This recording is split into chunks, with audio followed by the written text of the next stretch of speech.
Welcome back to this series of lectures on special theory of relativity. This is the third video in the series, and in this video I will be elaborating on the Lorentz transformation equations.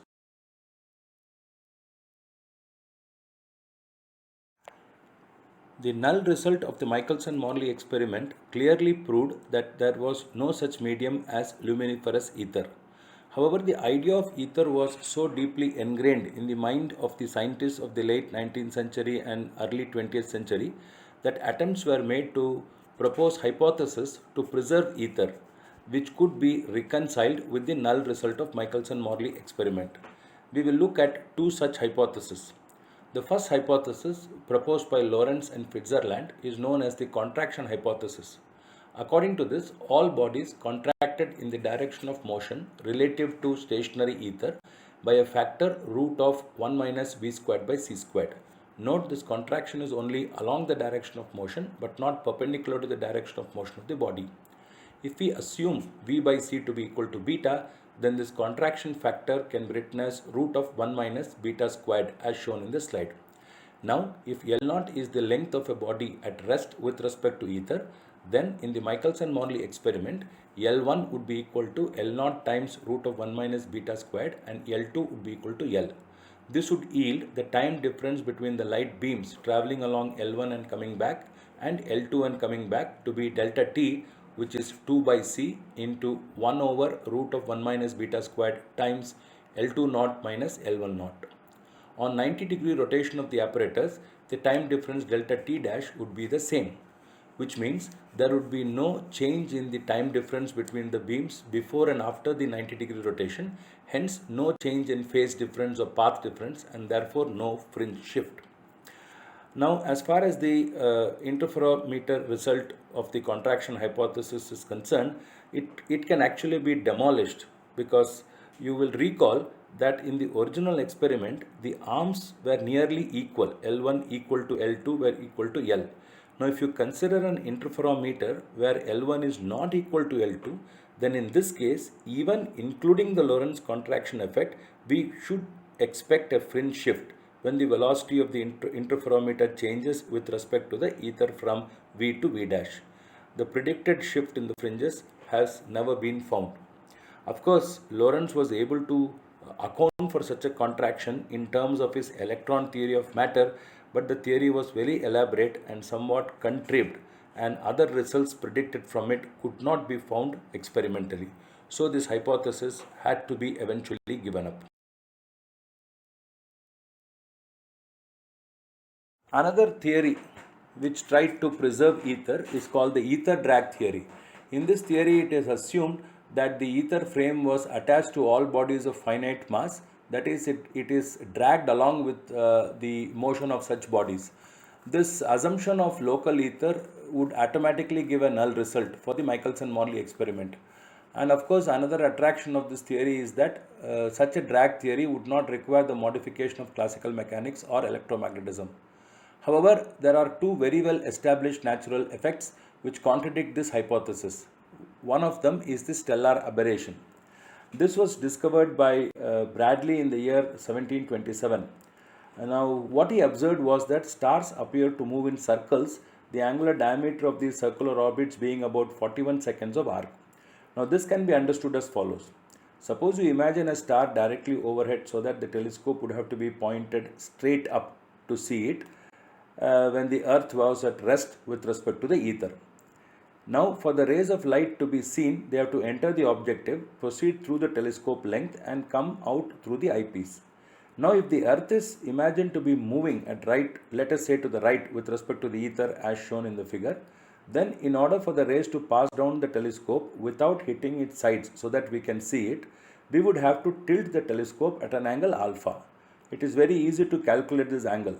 By the time the light proceeds down the telescope from the objective to the eyepiece, the eyepiece of the telescope will have to move by a distance v into t, where t is the time taken for light to travel along the length of the telescope. Simple trigonometry gives you alpha to be tan inverse of v by c.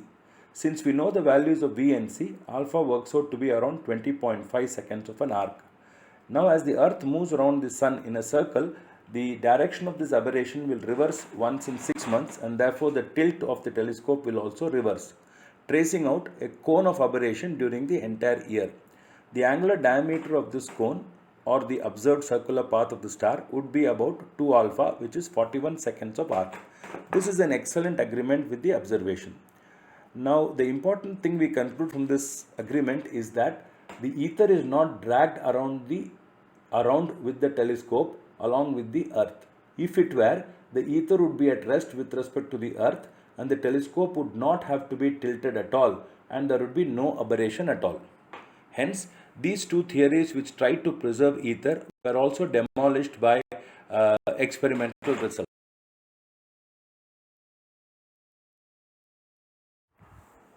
Therefore, we see that the null result of the Michelson-Morley experiment has clearly shown that there is no such medium as luminiferous ether. Of course, there are several experimental results which show that the laws of electromagnetism are perfectly valid and therefore require no modification. However, to understand and interpret the Michelson-Morley's null result, we are forced to assume that the speed of light is the same for all inertial observers, independent of the relative motion of the source or the observer. Now, this is directly in contradiction to the Galilean transformation. So, what is now needed is that we require a relativity principle which will apply to both mechanics and electromagnetism. That means the laws of mechanics and the laws of electromagnetism would be same for all inertial observers, but the transformation equations are not Galilean transformations but something else.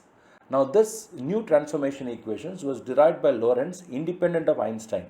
Einstein, without the knowledge of the derivation of these equations by Lorentz, derived them independently when he started working on this problem of space and time. In 1905, before many of the experiments we discussed were actually performed, Albert Einstein apparently was unaware of earlier important papers on the subject, and he provided a solution to this dilemma. In his very famous paper titled On the Electrodynamics of Moving Bodies, Einstein deduces the special theory of relativity from two simple postulates. These postulates are the following. The first postulate, known as the principle of relativity. It can be stated simply as the covariance of all physical laws for inertial observers. In other words, the laws of physics, note when I say laws of physics, all the laws of physics are the same in all inertial frames of reference, and no preferred inertial frame exists. Now, in order to understand this, we should understand that the relative principle of Einstein, relativity principle of Einstein, goes beyond the Newtonian relativity principle. Newtonian relativity dealt only with the laws of mechanics. Now Einstein says all the laws of physics, mechanics, electromagnetism, optics, all the laws are the same for all inertial observers, and therefore there is no preferred inertial frame whatsoever. The second postulate goes by the simple idea. It's called the principle of constancy of speed of light. The idea is very simple. The postulate states the speed of light in free space is the same for observers in all inertial frames of reference in any direction. Using these postulates, we will derive the correct transformation laws that have to be used when you go from one inertial frame to another inertial frame.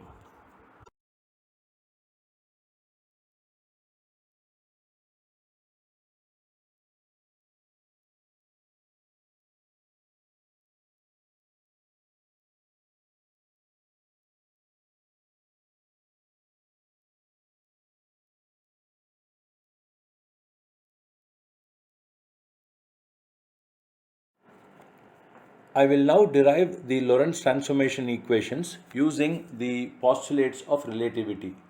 Let us consider two frames of reference, S and S dash, both inertial frames, with their x-axis along the same line and y and z-axis parallel to each other. We will assume that S dash is moving with the velocity v along the positive x-axis with respect to S. Further, we assume that the origins of the two frames, that is S and S dash, are coincident at time t equal to t dash equal to 0, when the clocks in both S and S dash were, let us say, synchronized. Now let's assume that a flare was set off at the common origin at t equal to t dash equal to 0. The light wave will obviously move out as a spherical wavefront thereafter. Now let's consider the space-time coordinates of a point P in space. For an observer in S, it would be x, y, z, t. The space-time coordinates of the same event for the observer in S dash should be x dash, y dash, z dash, t dash. The relation between these coordinates should be a linear relation because a single event at P as seen in S should have a unique and single interpretation in S dash and vice versa. A simple linear transformation between x and x dash will be in the form as shown in equation 1, x dash is equal to k times x minus vt. The constant k should not depend on x or t but probably may depend on v.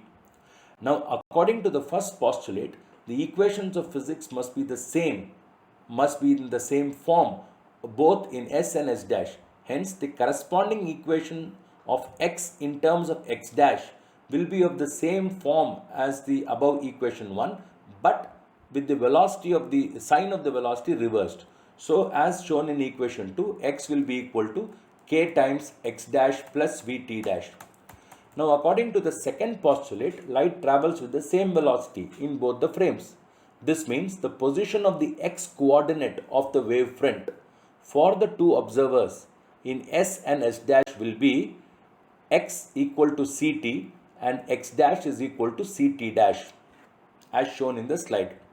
Now, if you substitute for x and x dash from the previous equations 1 and 2 and do a little bit of math, we obtain that ct dash is equal to k into t times c minus v and ct is equal to k into t dash times c plus v.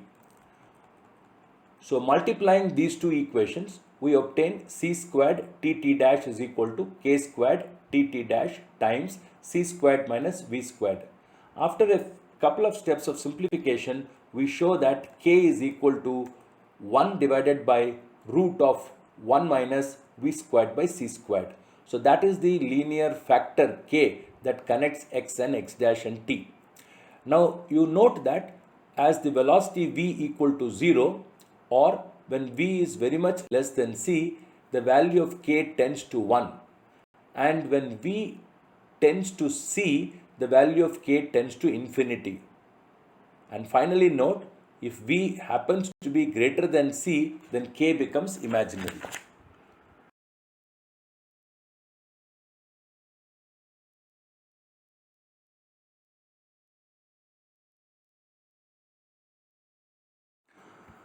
Therefore, when you substitute the value of k in equation 1, we obtain x dash is equal to x minus vt divided by root of 1 minus v squared by c squared. Similarly, we can write t dash is equal to x dash divided by c. So, substituting for x dash as x minus vt divided by root of 1 minus v squared by c squared, we can solve for t dash as x by c minus v by c times t divided by root of 1 minus v squared by c squared. Now, if you recall, x by c is nothing but t, and therefore we obtain the transformation for time as t dash is equal to t minus v by c squared times x whole divided by root of 1 minus v squared by c squared.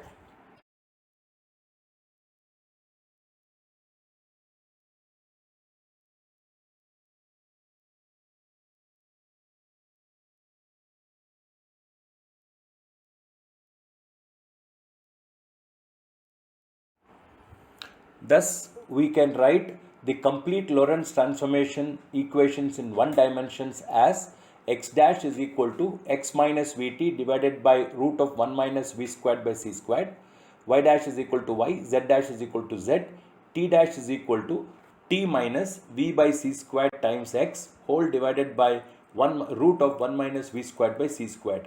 These set of four equations are known as the normal Lorentz transformation, which will help us to transform from the frame S to the moving frame S dash. Now, the inverse transformations are x is equal to x dash plus v t dash divided by root of 1 minus v squared by c squared, y equal to y dash, z equal to z dash, and t equal to t dash plus v by c squared times x dash divided by root of 1 minus v squared by c squared. These two sets of transformation, this second set of transformation is known as inverse transformation. It helps us to transform from the moving frame S dash to the rest frame S. In the next set of slides, we will look at the implications of these transformation equations.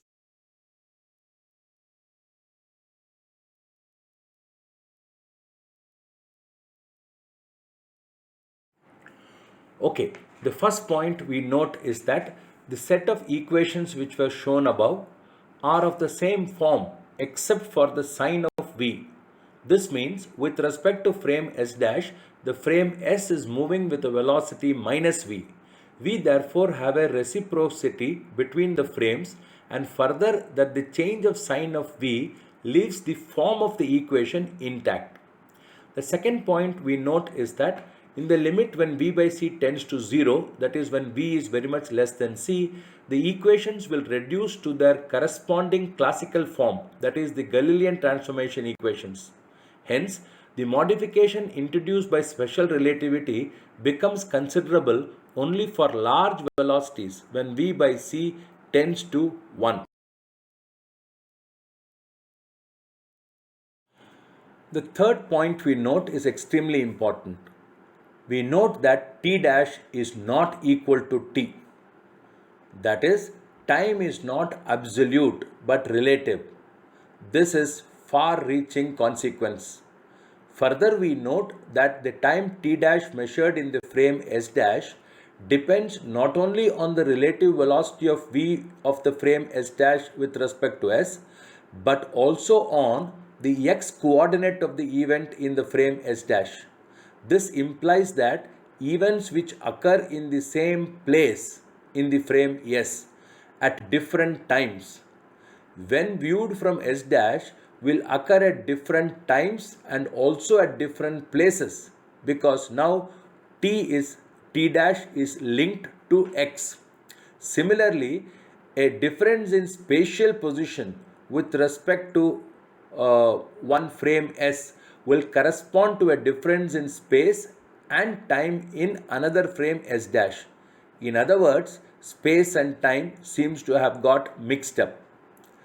The next point is that thus a difference in space-time coordinates can be converted to a time difference and vice versa by a mere change of frame. This means space and time are interlinked. In fact, they are now considered as two intimately connected aspects of a four-dimensional space-time continuum. What I am really trying to say is that if you look at the equation t dash is equal to t minus v by c squared x divided by root of 1 minus v squared by c squared, we notice that the time measured in the moving frame S dash, that is t dash, is not equal to t, that is obvious, but it doesn't depend only on t, it also depends on where the event occurred, that is on the position x. So, suppose I have two events, let us say happening at x1 and x2 in the frame S simultaneously. Well, we will see what simultaneously means later, which means at the same t. Now, even though they are at the same time t in the frame S, because they occur at different x1 and x2, they will appear to be at different times t1 dash and t2 dash as given by the formula.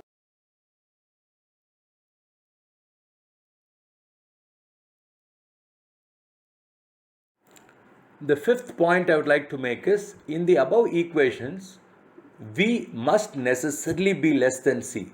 Otherwise, the factor root of 1 minus v squared by c squared becomes imaginary, and hence k becomes imaginary.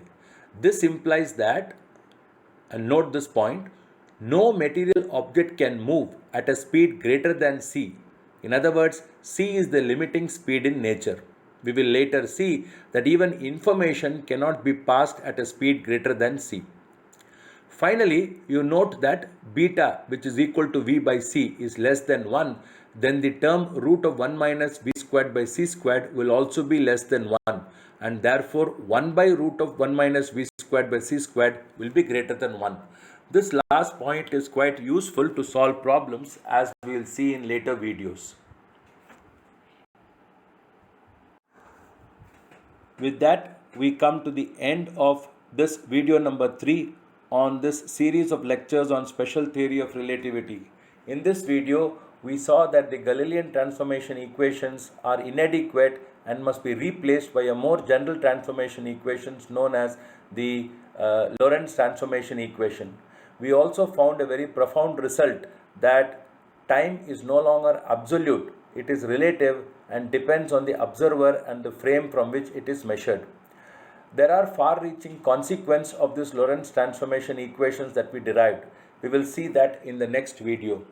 I once again would like to acknowledge the wonderful textbook, Introduction to Special Relativity, written by Robert Resnick. I urge all the students to go through this textbook for a beautiful explanation of special relativity. Thank you very much for viewing this video.